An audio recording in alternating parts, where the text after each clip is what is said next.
From iAfrikan Media, this is iAfrikan BYTES, a podcast that features commentary on African news, insights, opinions, and analysis with tech industry leaders and professionals. The podcasts are from interviews conducted by the iAfrikan team, whether at events or when needed for commentary. I'm Ndabenhle Junior Ngulube, host and editor-in-chief for iAfrikan.com, spelled www.iafrikan.com.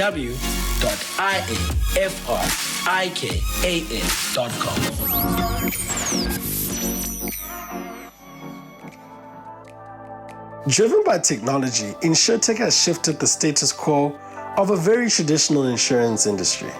Now, on this episode of iAfrikan BYTES, we're joined by Ndabenhle Ngulube, co-founder and chief developer officer at Pineapple Insurance, to understand how their tech stack and technologies like artificial intelligence and machine learning analyze data to assess risk and price policies. Southern African BYTES. Brother Ndabenhle, thank you so much for joining us on iAfrikan BYTES. Looking forward to this conversation. Now, I think as an icebreaker, Brother Ndabenhle, so I've got this laptop, right? And it can't work without it being plugged into the power unit. And maybe it's because I'm not insured with Pineapple, because I could have, insured it from Pineapple, and you could have bought me a new charger, laptop charger. So, it's always good to have, people like you in the room. It's an honor to take part in your podcast, and thanks so much for inviting me. I'm really looking forward to this conversation, Bataung. Okay, no, thank you very much. Brother Ndabenhle, let's kick it off here. You've got a degree in accounting and an honors in taxation. Now, then you turn into a full stack developer, both mobile and web. Why and when did you learn how to code? So maybe I'll just take it a step back. So during my time at varsity, I entered, the University of Cape Town with the idea of eventually becoming a chartered accountant. But very quickly, as I started on the chartered accountancy course, I actually realized that I had no passion whatsoever for accounting or auditing.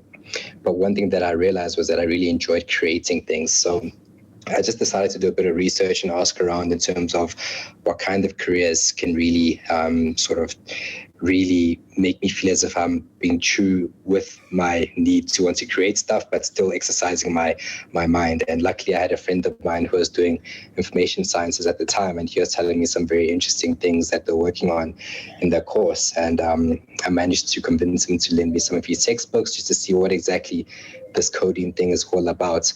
And from that moment, that's when my passion for coding and all things dev started. So I really started to aggressively use my free time to teach myself how to code, initially coding web platforms, and eventually evolved onto mobile platforms. Beautiful. Are you still involved, in the coding? I mean, you're the chief developer. How involved are you in the technical aspect of Pineapple? So that's my daily bread, literally every day. Sunrise to sunset, I'm coding, either coding, helping the other devs on my team, or scoping out the work for them. But I'd say about 60 to 70% of my time is spent actually coding, with the sort of the proverbial rubber hitting the tar road. Oh, so you in the front line, you in the trenches with the soldiers. You're not one of those execs that, chief developer, but they just give strategy and then the other chance just code. You know what I mean? The trenches is where it's at. That's where the magic happens. I love getting my hands dirty. Beautiful, beautiful. Now, Brother Ndabenhle, Pineapple has raised a total of $9.1 million over 6 rounds. Which equals to about 170 million South African rands to this very date. Now, your first ever seed round was in 2017, and you raised 5.2 million. Now, you've come a long way, brother. And kudos to Pineapple. Just tell us and walk us through, how did you meet your other 3 founders? Matthews, Marnus, and Sizwe. So just a correction before I tell you the backstory. In total, up to date, we've raised just over 18 million rand. We're currently in the process of raising our Series B round right now. So that will push us over that threshold. But to answer your original question, so The story dates back to 2016. At the time, I was working as a software developer for a company in Hyde Park here in Johannesburg. I was predominantly focused on web dev at the time. And I came across a innovation competition that was being ran by a German reinsurance company. So this German reinsurance company is named Hanover Reinsurance. So for those of your audience who are not familiar with reinsurance, these are essentially the guys who sell insurance to insurance companies. So we have this German reinsurance company. They have an office in Johannesburg. So they decided to take a strategic direction towards harboring tech talent and disruptive talent in-house, because they could see what was happening in the financial services space in general, whereby technologies were basically disrupting the big players. So rather than being a passenger and witnessing this thing called disruption happening to them, they wanted to actively harbor it in-house. So they created this competition whereby the offices in Johannesburg, Berlin, Boston, and Dublin, all four of them had to put together 2 teams of 3 individuals. And these teams would effectively be provided with office space for 6 months, as well as salaries for 6 months. So much so that all the teams had to focus on was disrupting the short-term insurance space. So I entered this competition, and luckily I was selected to represent one of the Joburg teams. Beautiful. And what year is this?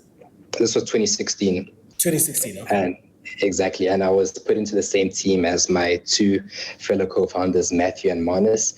And Caesar came on a bit later on as employee number 1, but we still consider him as a co-founder. So that's essentially how the team came together. Beautiful. An amazing story, brother. Such a rich story. I mean, you entertain me here. Like Pineapple, there's another successful fintech company, Yoko. They also have 4 founders, 2 black men, 2 white men. Is that like the winning formula? Well, I wouldn't say it's a golden bullet, but what I definitely will say is that there's a lot of benefits with working from people from different backgrounds. So we have this internal joke in our team whereby we say we are the mini Rainbow Nation. So myself, I'm an Ndabenhle individual. You have Caesar, who's Zulu. You have Manus, who's Afrikaans, and you have Matthew, who's Jewish. So we like to say that there's no boardroom or meeting that we can't go into and find a way to leverage off of our cultures. No, definitely. The quota system either way. Yeah, balance. So let's walk us through the concept of Pineapple. How did it emerge? I mean, you think of Apple, the big tech company Apple. How did Pineapple become as a concept? So for us, it all started through the process of design thinking. And I'm sure you're aware of what the process of design thinking is, whereby you basically take a step back and you ask yourself, what are the current pain points in terms of the industry that you want to disrupt? And in order to boil down to these pain points, you essentially have to have facilitative conversations with your potential customers. And once you have those conversations, you realize, okay, where are the current players? Where are they falling short in terms of fulfilling the needs of the customers? And once we started to do that, we realized that there were 2 primary pain points that insurance customers had at the time. The first one was in terms of access to insurance in general. And the second one was in terms of perceived fairness from the insurer to the customer. Starting off with the access point. So around the time when we were starting to formulate this concept, it was extremely difficult to purchase per item insurance in a digital format. At that time, if you did want to purchase per item insurance, you had to have it bundled with a pre-existing policy. So let's say I had a bicycle or a cell phone that I wanted to insure. The traditional players would most likely say, okay, cool, we can insure that, but provided you have a household contents policy with us, then we can insure that individual item. So you can already see that creates a barrier of entry for the person who's young and only has a few high value items, and they just literally want to focus on insuring that one item. There's a barrier because you're not going to go take out an entire household contents policy just to insure that one item. And then secondly, in terms of fairness, what we realized was that there was an inherent misalignment between the insurance company and the customer. So what this meant was that at the time, people perceived insurance companies as deliberately denying their claims in order to build up the bottom line. So what insurance customers thought was that when they put in a claim, an insurance company is more likely to turn down your claim because the money that they otherwise would have used to pay out your claim would go into their back pocket. So this developed an inherent mistrust that customers had with insurance 100%. customers. So we looked at these two pillars and we're like, okay, how do we change these? So when it came to the Pineapple, we realized, okay, there's all these social platforms that are gaining in popularity. You had Instagram at the time, Twitter, Facebook, all happening on a mobile device. So why can't we make insurance accessible in the same fashion, in a manner that's intuitive to the user, that's fun to use, and overall is an immersive experience? So we decided to roll out a digital-first per-item insurance offering, whereby insuring your items is as simple as snapping a picture of that item, and then artificial intelligence guides you through the process, and typically under 1 minute you are insured. So that speaks to why we wanted to go down the app route. In terms of being as fair as possible, this is where the innovative Pineapple business model comes in. So where we make our money as Pineapple is that we take a percentage of the premium, and then after we've taken our fee, whatever money is left after we've taken our fee goes back to paying claims. And if there's money that's left after paying claims, we give that back to the customer. And it's important to realize why this is so innovative, because since we're taking a fixed fee and we've made our money already, we don't have an incentive to deny claims. If a claim is valid, we will pay it out, because if we don't pay a claim out, it's not like that money is coming back into our back pocket. So we like to be as fair and as impartial as possible when it comes to managing claims. Now, like Apple, you also picked a fruit. Why pineapple? So yeah, that's actually a very interesting question. So what a lot of people don't realize is that when it comes to the actual fruit, the pineapple, this isn't a single fruit. It's made up of a bunch of berries that come together to form the whole. So this pretty much echoes what insurance is, which is the many coming together to form one sweet protective layer. Plus, it's a very catchy name, very memorable as well. So we decided to go with that name, Pineapple. Beautiful, beautiful. Very interesting, actually. Very interesting. Now, Ndabenhle, let's go back to the early days, As a team, it's the four of you guys. How did your skills complement each other in the beginning? And, what were the individual roles that you guys were playing at the time? So at the beginning, when it was the four of us, myself, Caesar, Matthew, and Marnus. So Caesar and I were on the tech side. So Caesar is our CTO. We like to say that when it comes to my role and his role, in terms of how we segregate those roles, if you're a customer of Pineapple, anything you see and interact with in terms of Pineapple is what I'm responsible for. So the mobile apps, the web platforms, that's what I'm responsible for. With respect to Caesar, he's more of the architecture guy. So he's our CTO. He looks more at architecture, hosting, efficiencies of the backend, integrations, and so forth. So that's on the tech side. And then with respect to Matthew and Marnus, so Matthew has a background in actuarial sciences and data science. So he's more responsible for the data side of things. And he started to grow more and more in terms of the product role. Okay. So he's starting to drive products more and more. And Marnus is our CEO. He has his background in accounting. He's a chartered accountant. So he is our CEO, and he drives operations as a whole as our CEO. Now, over the years, as you were growing, as you were scaling, how did the conversations go between you guys? When you had to talk about split in terms of equity, to formalize the business or raise seed funding, how were those discussions? Sure. So those discussions, that at least internally as a team, were very smooth. As I said, it started off as myself, Marnus, and Matthew. So we initially split the equity 3 ways equally. And then when Caesar came along, we gave him equity as well via our ESOP program. So he has equity in Pineapple as well. So there was never really conflict around that at all. We're all happy with how the splits ended up, and we just keep working forward with a shared goal and vision. Beautiful. In a lot of companies, it's very difficult conversations, and I've seen how in recent times, with big corporations such as Twitter, how those discussions Yeah, can be, pretty ugly. And it's good to hear 100%. that you brothers, were able to sort of, smooth it out, and it's really encouraging. Now, And Ndabenhle, you want to say something? yes. I was going to say, I think at the end of the day, it all boils down just to how you guys are able to relate to one another and how you guys are able 100%. to manage disagreements. I think we're lucky in that all four of us sort of share the same mind frame, in that we all know that we all have one common goal that we're trying to focus on.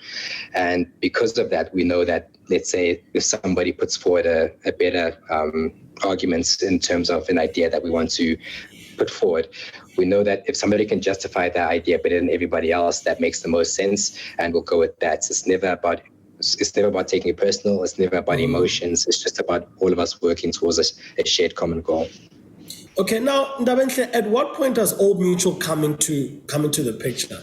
Is this before or after raising, your seed funding? So Old Mutual came into the picture quite a while after we went to market. So initially we were underwritten by a short-term insurer named Compass Insurance. So Compass Insurance initially underwrote us when we were only selling item-based insurance. So insurance for like cell phones, laptops, bicycles, basically our first products before we started offering motor insurance. And at the time, we wanted to venture out into the motor insurance space. We decided to sort of reach out to Old Mutual because Compass Insurance, they didn't have any prior experience with motor insurance. And we wanted to go with somebody who has had experience in that space, because it's a very technical space. And if you go into it without the prior experience, it can get very, very dangerous in terms of, losing money if you don't know what exactly you're doing. So we wanted to go with somebody who has experience in that space. So Ndabenhle, entertain me. So in my head, this is how the conversation went, right? It's the Power Rangers. Boom! You walk into the room. Hey, traditional guys, we're here to disrupt what you've basically been doing for years. Now, how long did it take for them to really agree or underwrite Pineapple? So look, of course, like all discussions with big corporations, these things take time. But I think the one thing that really stood on our side was that we were giving them access to a market that was traditionally very difficult to penetrate. This market being your millennials. These are guys between the age of 20 to about late 30s, 36, 37, and so forth.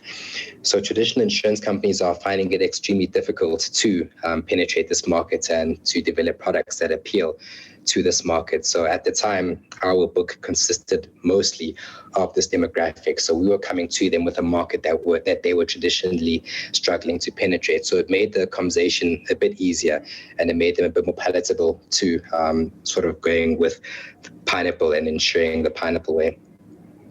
Now, Ndabenhle, it took 2 years, from seed to earning money with Venture Clash. Now, how did you grow throughout that time? I mean, in terms of revenue, customer count, employee count, and so forth.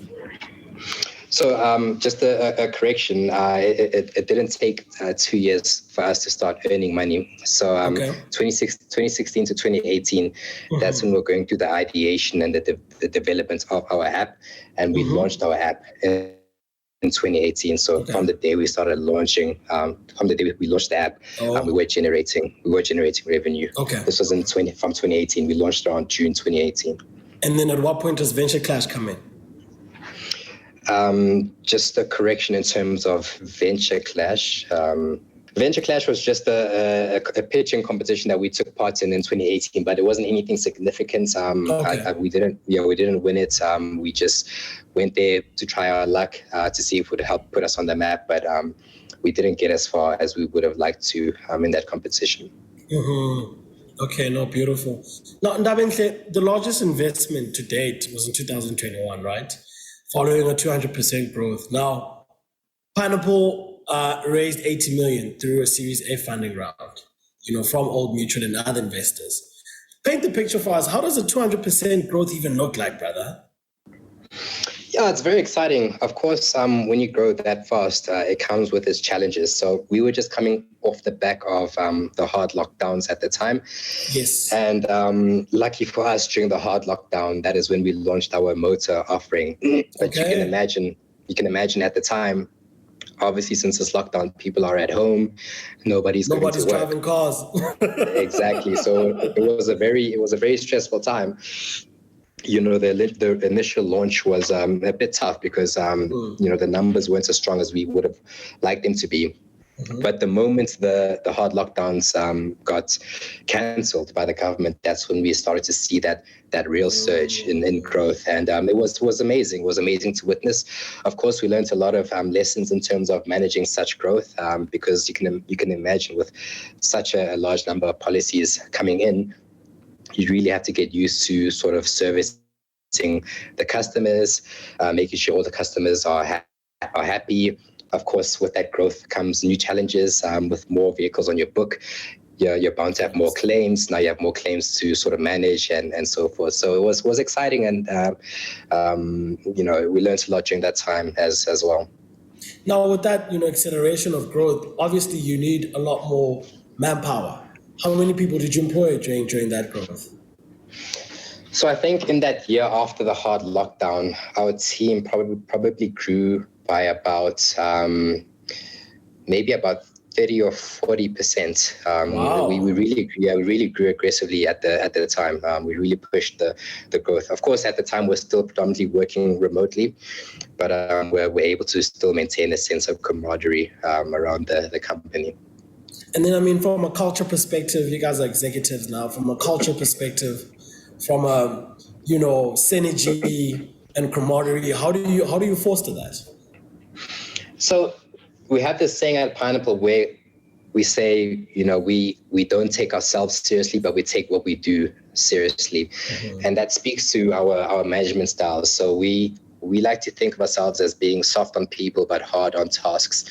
Mm-hmm. So we expect the best out of people, but if there's a genuine reason why, a genuine personal reason as to why, you can't reach X, Y, and Z, we're understanding. But if not, we tend to sort of expect the best out of our employees, but we still treat them as human beings. And I think once you really lock into that type of approach, you really gain the trust of your team. And once you have the trust of your team, people will go beyond and above for you. So it's really about being able to connect to people at a human-to-human level, as opposed to just seeing them as another clog in the gears. Brother, Pineapple is known for the hilarious billboards and quite refreshing billboards and ads. I'm keen to understand, like, what's the most insured item under the data? Let's look in some of the data. What's the most insured item? Sneakers, so besides cars, what are we doing? Yeah, I'll definitely say vehicles. Vehicles probably make up about 85% of our premium, but outside of vehicles, I'd say the cell phone is the most insured item on our book.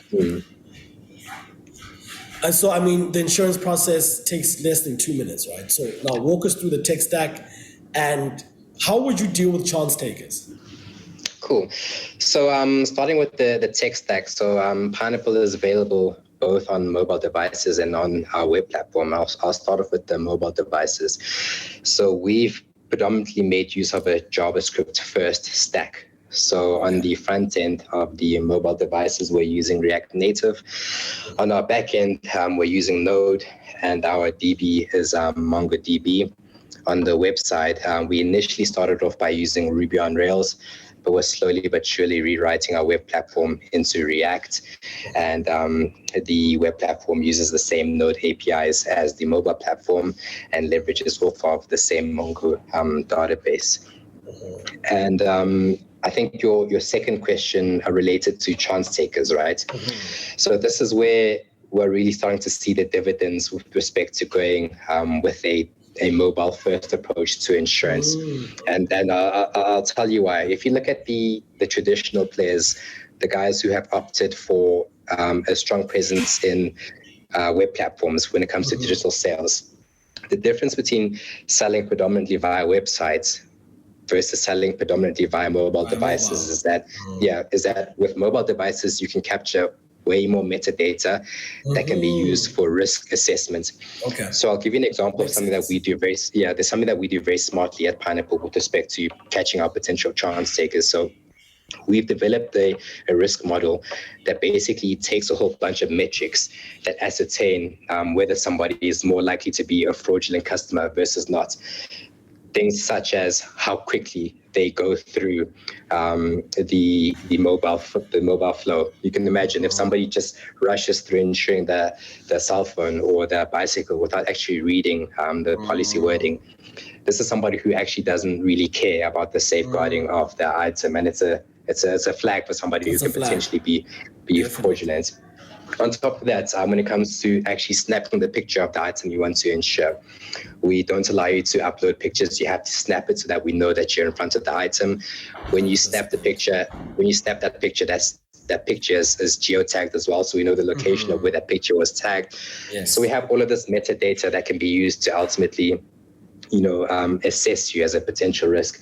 Furthermore, when it comes to making a claim, we require people to record a voice note and tell us what exactly happened or transpired leading up to that claim. And if necessary, we're able to run that voice note through sort of stress detecting technology that detects the stress levels in your voice to see whether there's a chance of you being fraudulent or truthful when telling that story. So there's a whole bunch of metadata that we use that puts us a step ahead of the guys who sell predominantly through websites only. And you can imagine when you're just selling through a website, you can only get a fraction of this type of metadata.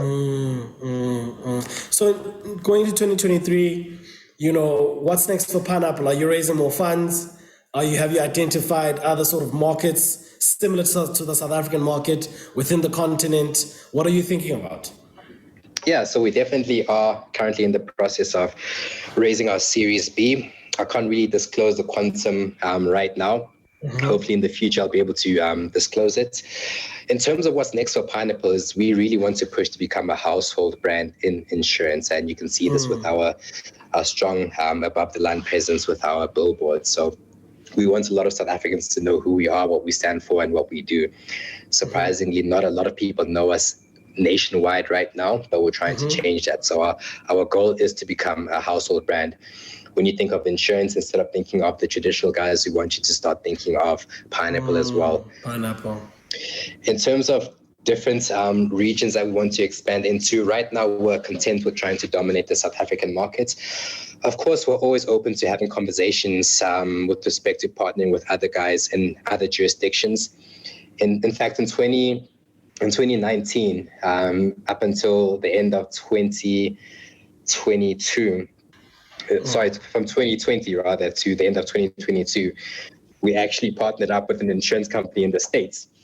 We white labeled our technology for them for travelers insurance on a short-term contract, basically just to experiment what sort of a partnership could look like and what learnings we can walk away with from that. And I think was a successful partnership. It was a short-term contract, and we really learned a lot.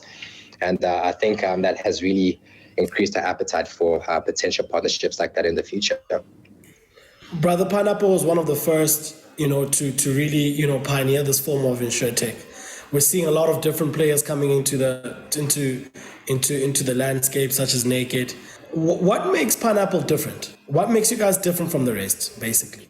So firstly, the user journey is completely different from what's currently out there. That camera first, that camera-centric approach that makes use of AI, where you merely just snap a picture of what you want to insure, and then AI guides you through the process. It's a very immersive experience for the user.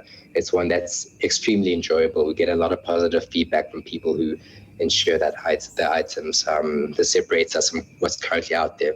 On top of that is the business model, whereby we take a percentage, and whatever is left after paying our claims, we give that back to the customer. And you can understand why something like that is so innovative, because if you look at the traditional guys, a lot of people get frustrated in terms of constantly paying their premiums month by month 100%. by month to the insurer, but they never feel as if they get anything back if they don't claim excessively. If they do get something back, it's in the form of a cashback bonus, but typically this cashback bonus is priced into your premium. So it's something that you're effectively paying for yourself. So I think for us, essentially making the promise of saying, hey, listen, guys, as a community, if you guys do not claim, we're willing to give all of this back to you. I think that's a completely groundbreaking advancement in the insurance space, not only in South Africa, but worldwide as well. Brother Ndabenhle, thank you for your time. It's been amazing. I mean, what you guys are really doing, and from just hearing the tech stack, and you actually breaking down the innovation aspect of things, I think is amazing. And from iAfrikan, we're always just guarding what is happening in insuretech. We have a bunch of conversations with different companies, and it's really refreshing to see what Pineapple is doing. And definitely, you guys are on our radar. We're following you guys like hawks. So anything new, definitely will be following and reporting on you guys. Thank you for listening to iAfrikan Bytes. Please share your feedback with us on our socials. On Twitter @iAfrikan, on LinkedIn @iAfrikan.com. And check out our other podcasts, The Tefo Mohapi Show, Tech Legal Matters, and The Lead Creator on all podcast streaming platforms. And also make sure to head over to www.iAfrikan.com. That is iAfrikan.com/radio, and subscribe for notifications. iAfrikan Bytes is an iAfrikan media original show, produced by Nzalo Mbangana and content producer and host by Don Kotokwane.